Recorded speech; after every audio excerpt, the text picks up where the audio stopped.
ನಮಸ್ಕಾರ ಸ್ನೇಹಿತರೆ, ಇತಿಹಾಸ ಇನ್ ಕನ್ನಡ ಚಾನೆಲ್ಗೆ ಸ್ವಾಗತ. ಸ್ನೇಹಿತರೆ, ಪ್ರಪಂಚದಾದ್ಯಂತ ಅನೇಕ ದುರ್ಘಟನೆಗಳು ನಡೀತಲೇ ಇರ್ತವೆ. ಆದರೆ ಕೆಲವು ದುರ್ಘಟನೆಗಳು ಮನುಷ್ಯನ ಇತಿಹಾಸದಲ್ಲೇ ಅತ್ಯಂತ ಭೀಕರವಾದಂಥವುಗಳು. ಇಂತಹ ದುರ್ಘಟನೆಗಳಲ್ಲೇ ಒಂದು ಟೈಟಾನಿಕ್ ಹಡಗಿನ ದುರಂತ. ಸ್ನೇಹಿತರೆ, ನೀವೆಲ್ಲರೂ ಟೈಟಾನಿಕ್ ಸಿನಿಮಾವನ್ನು ನೋಡಿರ್ತೀರಾ. ನೀವು ಅಂದುಕೊಂಡಂತೆ ಈ ಟೈಟಾನಿಕ್ ದುರಂತ ಅಮರ ಪ್ರೇಮ ಕಥೆಯಲ್ಲ. ಇದೊಂದು ಇತಿಹಾಸದ ಅತ್ಯಂತ ಕ್ರೂರ ಕಗ್ಗೊಲೆಯ ಕತೆ. 1912ರಲ್ಲಿ ನಡೆದ ಈ ದುರಂತ ಮನುಷ್ಯನ ಇತಿಹಾಸದಲ್ಲೇ ಎಂದು ಕಂಡು ಕೇಳರಿಯದ ಭೀಕರತೆಯನ್ನು ಸೃಷ್ಟಿಸಿತ್ತು. ಟೈಟಾನಿಕ್ ಪ್ರಪಂಚದ ಅತ್ಯಂತ ದೊಡ್ಡ ಹಡಗು, ಎಂದು ಮುಳುಗದ ಹಡಗು ಎಂದೇ ಪ್ರಸಿದ್ಧವಾಗಿತ್ತು. ಹಾಗಾದರೆ ಈ ಹಡಗು ಮುಳುಗಿದ್ದಾದರೂ ಹೇಗೆ? 18ನೇ ಮತ್ತು 19ನೇ ಶತಮಾನದಲ್ಲಿ ಸಮುದ್ರಯಾನ ಅತಿ ಹೆಚ್ಚಿನ ಪ್ರಸಿದ್ಧತೆಯನ್ನು ಪಡೆದುಕೊಂಡಿತ್ತು. ಈ ಸಂದರ್ಭದಲ್ಲಿ 2 ಕಂಪನಿಗಳು ಹೆಚ್ಚಿನ ಆಸಕ್ತಿಯನ್ನು ತೋರ್ತಾ ಇದ್ವು. ಅವುಗಳೇ ಕ್ಯುನಾರ್ಡ್ ಮತ್ತು ವೈಸ್ಟಾರ್ ಕ್ರೂಸ್. ಇವುಗಳಲ್ಲಿ ಕ್ಯುನಾರ್ಡ್ ಅತ್ಯಂತ ಪ್ರಸಿದ್ಧ ಮತ್ತು ಪ್ರಮುಖವಾದಂತಹ ಕಂಪನಿ.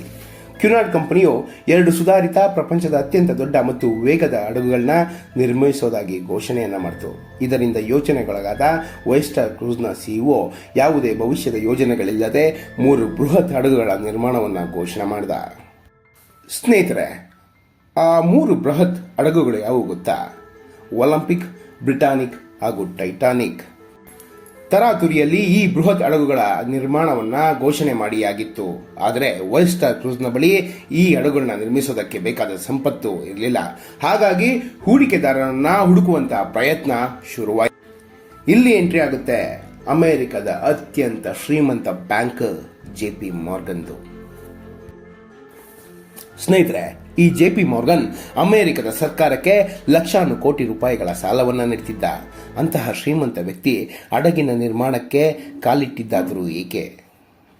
ಅದರಲ್ಲೂ ಯಾವುದೇ ಪೂರ್ವಾಪರ ಯೋಚಿಸದೆ ಹಡಗಿನ ನಿರ್ಮಾಣವನ್ನು ಘೋಷಿಸಿದಂತಹ ವೈಸ್ಟಾರ್ ಕ್ರೂಸ್ನ ಕಂಪನಿಯಲ್ಲಿ ಹೂಡಿಕೆ ಮಾಡೋದಕ್ಕೆ ಮುಂದೆ ಬಂದಿದ್ದು ಸ್ವಲ್ಪ ಅನುಮಾನಾಸ್ಪದವಲ್ವಾ? ಸ್ನೇಹಿತರೆ, ಡಾಟ್ಸ್ಗಳು ಕನೆಕ್ಟ್ ಆಗೋಕೆ ಶುರುವಾಗೋದೇ ಇಲ್ಲಿಂದ. 1900ರ ಆಸುಪಾಸಿನಲ್ಲಿ ಅಮೆರಿಕದಲ್ಲಿ ಫೆಡರಲ್ ರಿಸರ್ವ್ ಬ್ಯಾಂಕಿಂಗ್ ಸಿಸ್ಟಮ್ ಅನ್ನು ಸ್ಥಾಪಿಸುವಂತಹ ಪ್ರಸ್ತಾವನೆ ಮುನ್ನೆಲೆಗೆ ಬಂತು. ಆ ಪ್ರಸ್ತಾವನೆಯನ್ನ ಮುಂದಿಟ್ಟಿದ್ದೇ ಈ JP ಮಾರ್ಗನ್. ಈ ಪ್ರಸ್ತಾವನೆಯ ಪ್ರಕಾರ ಅಮೆರಿಕದಲ್ಲಿನ ಶ್ರೀಮಂತ ಕುಟುಂಬಗಳು ತಮ್ಮ ಸಂಪತ್ತಿನ ಒಂದು ಭಾಗವನ್ನ ಈ ಫೆಡರಲ್ ಬ್ಯಾಂಕಿನಲ್ಲಿ ಇಡಬೇಕಿತ್ತು.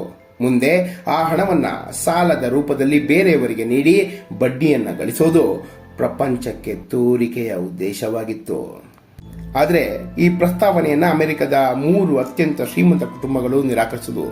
ಅದಕ್ಕೆ ಪ್ರಮುಖ ಕಾರಣ, ಈ 3 ಕುಟುಂಬಗಳು ಅಮೆರಿಕದ ಹಣಕಾಸಿನ ಮಾರುಕಟ್ಟೆಯನ್ನ ನಿಯಂತ್ರಿಸ್ತಾ ಇದ್ವು. ಒಂದು ವೇಳೆ ಫೆಡರಲ್ ಸಿಸ್ಟಮ್ ಜಾರಿಯಾದರೆ ಮಾರುಕಟ್ಟೆಯ ಮೇಲಿನ ತಮ್ಮ ನಿಯಂತ್ರಣ ತಪ್ಪಿ ಹೋಗಬಹುದು ಎಂಬ ಆಲೋಚನೆ ಇವರದಾಗಿತ್ತು. ಸ್ನೇಹಿತರೆ, ಅಚ್ಚರಿಯ ಸಂಗತಿ ಏನು ಗೊತ್ತಾ? ಈ 3 ಕುಟುಂಬಗಳ ಎಲ್ಲ ಸದಸ್ಯರು ಟೈಟಾನಿಕ್ ಹಡಗಿನ ದುರಂತದಲ್ಲಿ ಸಾವಿಗೀಡಾದರು. ಇನ್ನೊಂದು ಅಚ್ಚರಿಯ ಸಂಗತಿ ಏನು ಗೊತ್ತಾ? JP ಮಾರ್ಗನ್ ಕೂಡ ಆ ಹಡಗಿನಲ್ಲಿ ಪ್ರಯಾಣಿಸಬೇಕಿತ್ತು. ಆದರೆ ಕೊನೆಯ ಕ್ಷಣದಲ್ಲಿ ಆ ಹಡಗನ್ನು ಅವರು ಏರಲಿಲ್ಲ. ಇದು ಪ್ರೀ ಪ್ಲಾನ್ಡ್ ಮಾಸ್ ಮರ್ಡರ್ ಅನ್ಸೋದಿಲ್ವಾ? ಹೌದು ಸ್ನೇಹಿತರೆ, ಕೆಲವರ ಪ್ರಕಾರ ಟೈಟಾನಿಕ್ ದುರಂತ pre planned mass murder. Titanic ದುರಂತದ ನಂತರ 1913ರಲ್ಲಿ ಫೆಡರಲ್ ಬ್ಯಾಂಕಿಂಗ್ ಸಿಸ್ಟಮ್ ಅಸ್ತಿತ್ವಕ್ಕೆ ಬಂತು. 1914ರಲ್ಲಿ ಪ್ರಥಮ ವಿಶ್ವ ಯುದ್ಧ ಪ್ರಾರಂಭವಾಯಿತು. ಈ ಯುದ್ಧಕ್ಕೆ ಅತಿ ದೊಡ್ಡ ಫಂಡಿಂಗ್ ಮಾಡಿದ್ದು ಯಾರು ಗೊತ್ತಾ? ಇದೇ JP ಮಾರ್ಗನ್ ಮತ್ತು ಫೆಡರಲ್ ಬ್ಯಾಂಕ್ ಸಿಸ್ಟಮ್. ಮೊದಲ ವಿಶ್ವ ಯುದ್ಧಕ್ಕೂ ಮೊದಲು ಯಾವ ದೇಶವೂ ಬ್ಯಾಂಕ್ಗಳಿಂದ ಸಾಲವನ್ನು ಹೆಚ್ಚಾಗಿ ಪಡೆಯುತ್ತಿರಲಿಲ್ಲ. ಆದರೆ JP ಮಾರ್ಗನ್ ನಂತಹ ಶ್ರೀಮಂತರು ಪ್ರಪಂಚದ ಮೇಲೆ ನಿಯಂತ್ರಣವನ್ನು ಸಾಧಿಸಲು ಮೊದಲ ವಿಶ್ವ ಯುದ್ಧಕ್ಕೆ ಕಾರಣವಾದರು. ಈ ಯುದ್ಧದ ನಂತರ ಅನೇಕ ದೇಶಗಳು ತಮ್ಮ ಆರ್ಥಿಕತೆಯನ್ನು ಸುಧಾರಿಸಲು, ಯುದ್ಧವನ್ನು ಮುಂದುವರಿಸಲು ಇದೇ ಶ್ರೀಮಂತರಿಂದ ಹಣವನ್ನು ಸಾಲವಾಗಿ ಪಡೆಯೋದಕ್ಕೆ ಶುರು ಮಾಡಿದ್ರು. ಟೈಟಾನಿಕ್ ಹಡಗು ದುರಂತಕ್ಕೆ ಒಳಗಾದಾಗ ನಿರಂತರವಾಗಿ ಫ್ಲೇರ್ ಗನ್ಗಳ ಮೂಲಕ SOS ಸಂದೇಶವನ್ನು ನೀಡಲಾಗಿತ್ತು.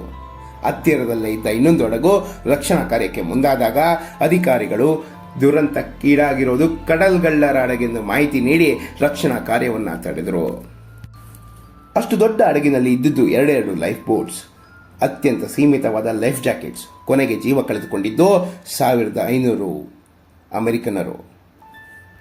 ಟೈಟಾನಿಕ್ ದುರಂತ ಅಪಘಾತವ ಅಥವಾ ಈಗಾಗಲೇ ಬಹಳಷ್ಟು ಜನ ಊಹಿಸಿರುವಂತೆ ಪ್ರೀ ಪ್ಲಾನ್ಡ್ ಮಾಸ್ ಮರ್ಡರ್?